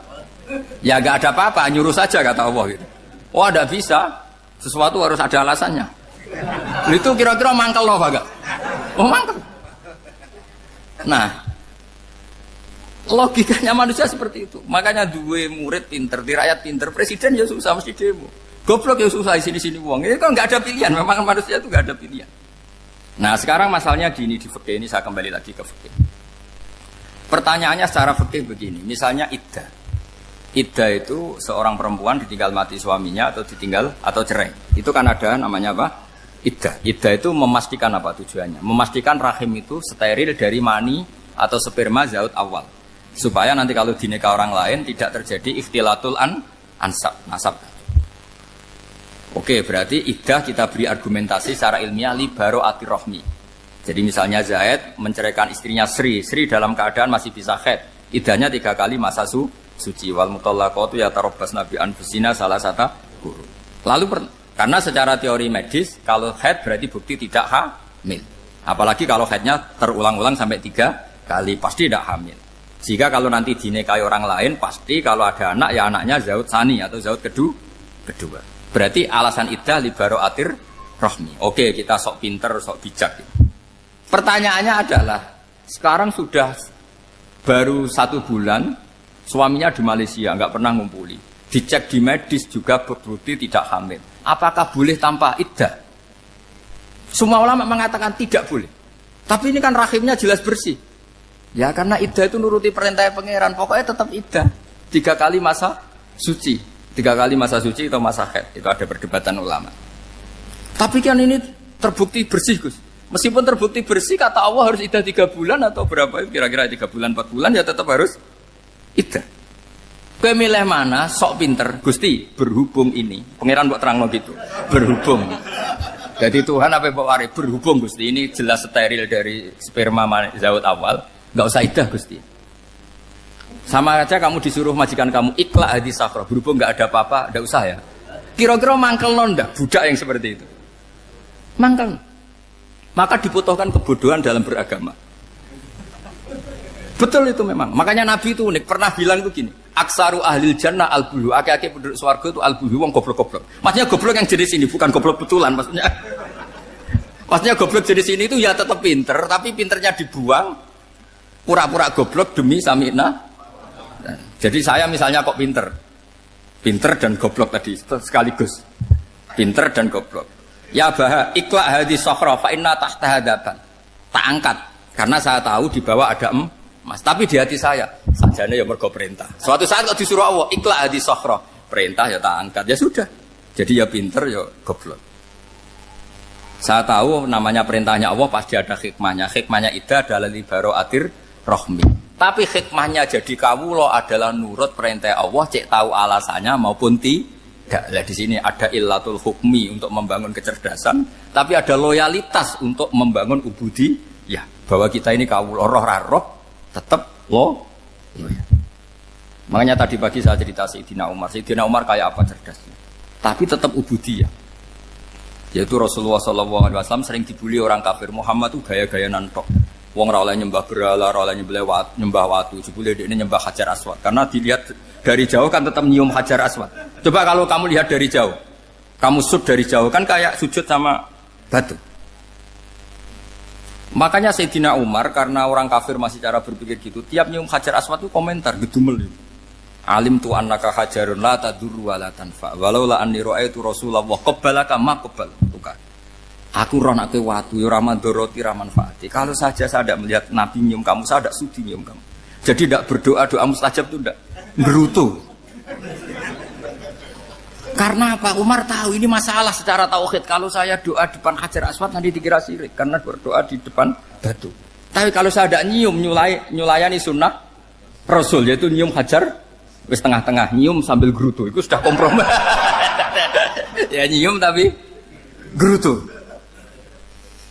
Kayak apa? Makanya ya dia cerdas tapi ya goblok tadi ya cerdas.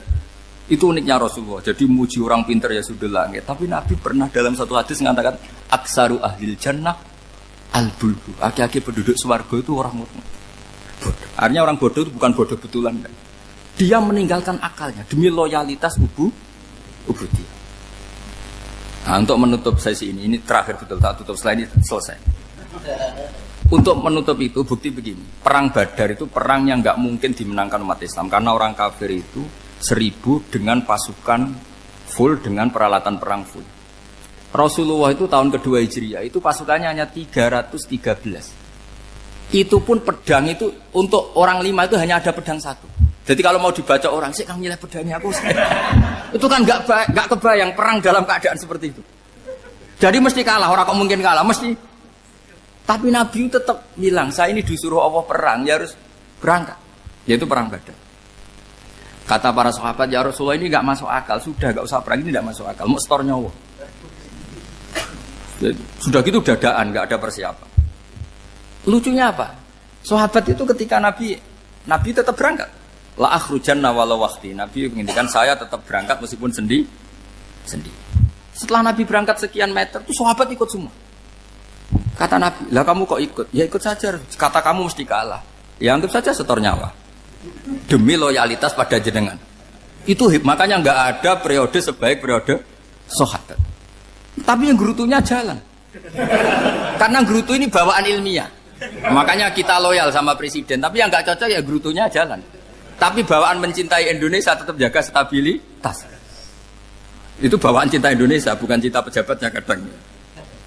Gerutunya jalan, tapi bawaan loyal sama Indonesia tetap mengaku. Bawaan loyal sama Rasulullah tetap ikut perang, bawaan akal karena nggak masuk akal ya gerutu. Dan itu uniknya Quran itu mengapresiasi itu dan dianggap nggak masalah. Saya bacakan ayatnya. Kama akhrajaka rabbuka min baitika bil haqq wa inna fariqam minal mu'minina lakarihun yujadilunaka fil haqqi ba'dama tabayyana ka'annama yusaquna ilal mauti wa hum yanzurun. Peristiwa Badar ada peristiwa kamu itu keluar untuk perang. Sahabat kamu ngikuti, tapi mereka lakarihun, enggak senang sebetulnya. Karena enggak masuk akal. Ya gremeng tapi ya derek.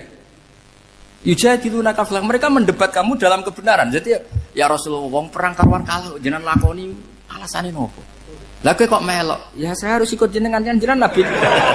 Itu unik. Kalau orang sekarang mana mau, kalau gak masuk akal gak mau melakukan.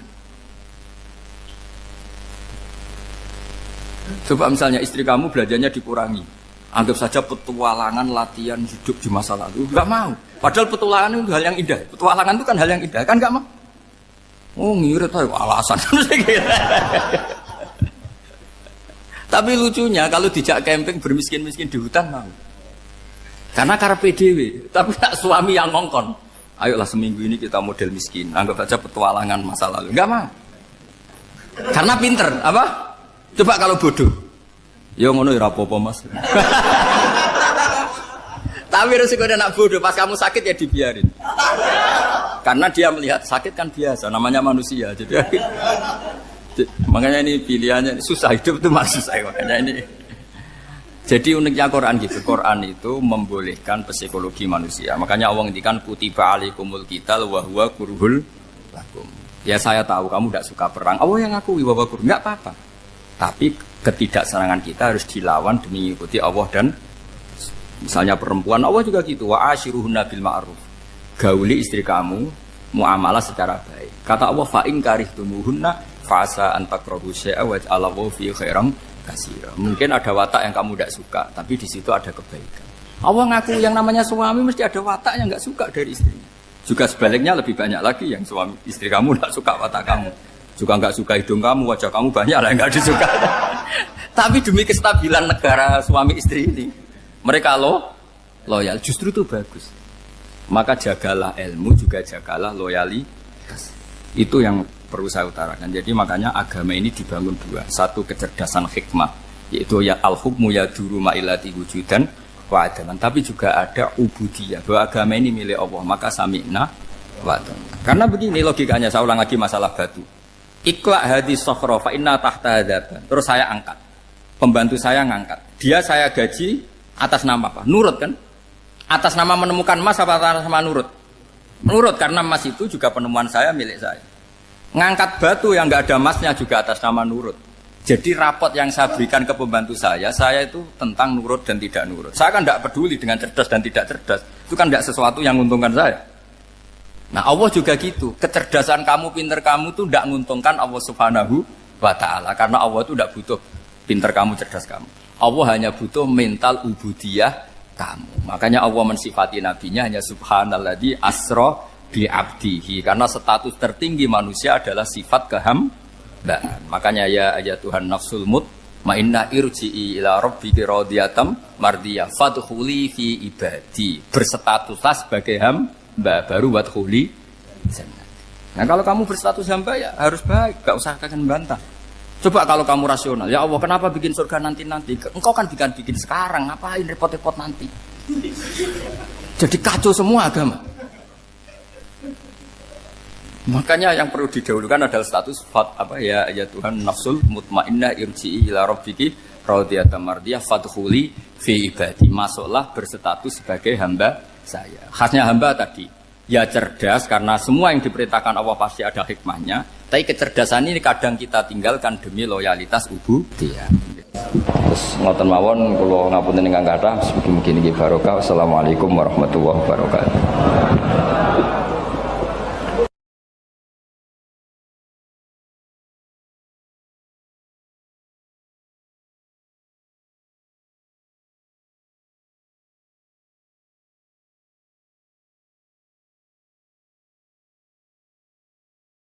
Ono bajingan kondang, gak tahu konangan.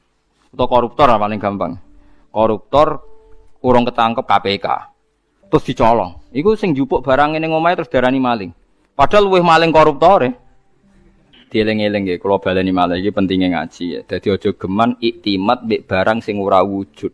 Demokrasi itu tidak wujud. Hak asasi manusia ya tidak wujud. Ini tidak bisa Anda buat pegangan supaya nak ketemu Allah Subhanahu wa taala. Mergo barange ora wujud. Dadi kabeh ning donya iki liyane manusa udah sering maca tasbih, sering salat. Ya kowe ora roh. Kowe ora usah takok carane. Kados kowe iman nak gedang ana gizine, sego ana gizine. Kowe ora tau takok kan manggone endi carane piye. Dadi kabeh manuk, kabeh kewan malah maca tasbih. Sing ora jelas ya manusa niku separuh maca tasbih, separuh ora. Nak kabeh kewan maca tasbih. Kowe ora usah takok ora carane piye terus bahasane piye. Wong dikandani kok malah takok carane, iki malah lucu. Mulane terus dadi anekdot masyhur iku. Maksiat tetep maksiat, setan roh maksiat. Lah umume setan iku nek ana maksiat iku seneng kecuali sitok nyelingkuhi bojone setan. Wah, nek iku setan lah ngamuk. Dadi satu-satunya maksiat yang setan pun ndak seneng iku nyelingkuhi bojone setan. Iku Allah ya ora seneng, setan ora seneng. Iku satu-satunya contoh maksiat sing setan pun ndak seneng. Lah guyonan ngoten niku penting karena itu tadi.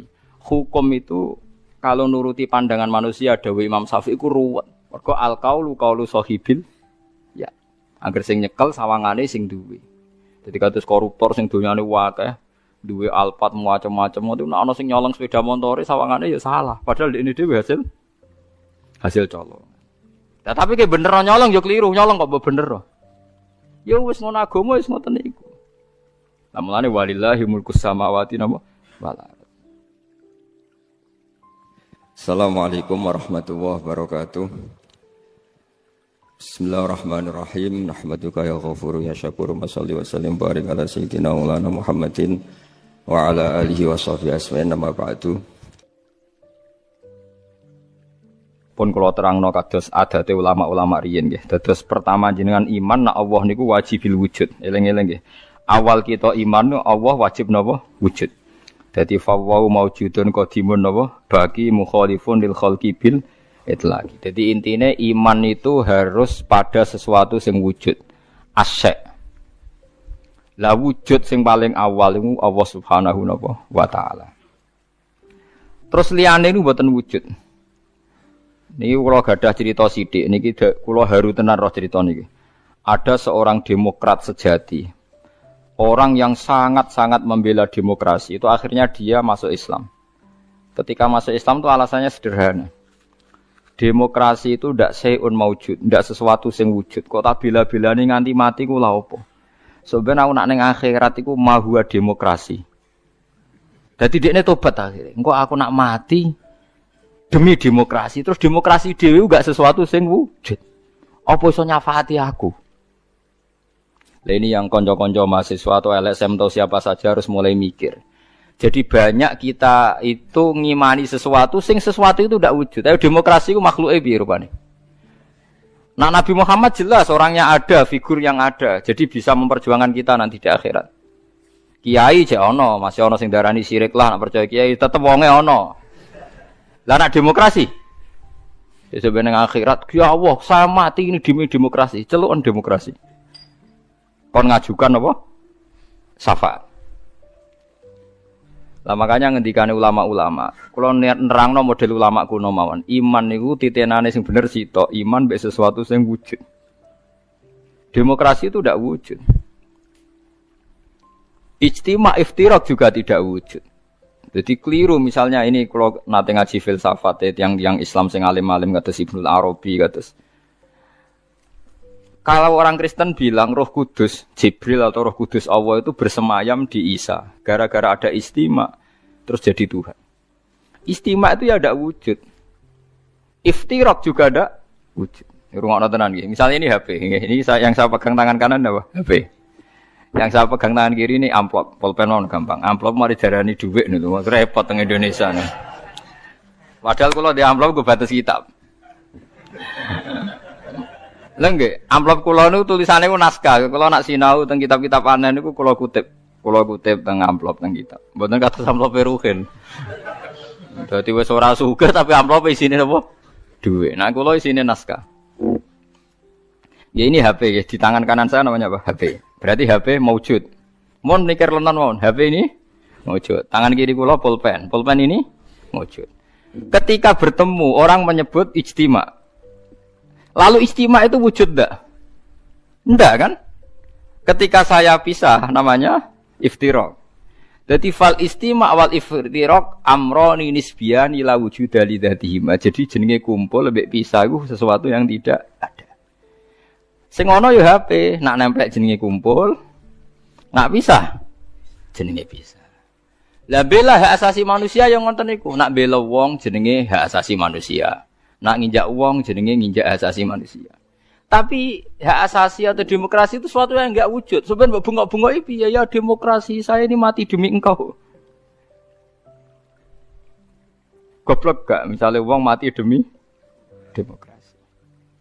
Lah makanya Islam itu mendorong aja sampai kowe kaya wong kafir, nyangka amale ana gunane jebule muk kaya amun-amun, mbok sangka banyu jebule ora ana. Kaya kowe nyangka demokrasi sesuatu sing sakral jebule barange ora ana.